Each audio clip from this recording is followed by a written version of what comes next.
10th plus inter చదివిన వాళ్ళకైతే మంచి జాబ్ ఆపర్చునిటీ అండి. As a accounts receivable executive ఇది వచ్చి యూఎస్ హెల్త్ కేర్ ప్రాసెస్ అనమాట. సో కంపెనీ వచ్చి టెక్‌కేర్ అనలిటిక్స్ ప్రైవేట్ లిమిటెడ్. ఇది వచ్చి ఒక ఇన్సూరెన్స్ ప్రొవైడర్ కంపెనీ అనమాట. సో వీళ్ళొచ్చి ఫ్రెషర్‌ని అయితే హైర్ చేసుకుంటున్నారండి. ఇమ్మీడియేట్‌గా అయితే వాళ్ళకి కావాలి. అండ్ సాలరీ వచ్చే వరకైతే 40,000 అయితే పే చేస్తున్నారు. అండ్ ప్రాసెస్‌కొచ్చేవరకండి మీకు మెయిన్ జాబ్ వచ్చే వరకైతే వాళ్ళ ఇన్సూరెన్స్ కంపెనీస్ ఉంటాయి గదండీ! సో వాళ్ళకైతే అన్‌పెయిడ్ క్లెయిమ్స్ ఏవైతే ఉంటాయో, ఔట్‌స్టాండింగ్ బ్యాలెన్సెస్ ఏవైతే ఉంటాయో వాటినైతే మీరు మానిటర్ చేయాల్సి ఉంటుందండి.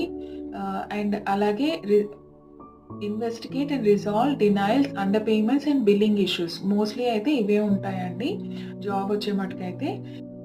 వీడియో డిస్క్రిప్షన్‌లో అయితే లింక్ ఉంటుందండి. ఎళ్ళైతే అప్లై చేసుకోండి. అలాగే ఈ వీడియోకైతే లైక్ చేయండి. Thank you.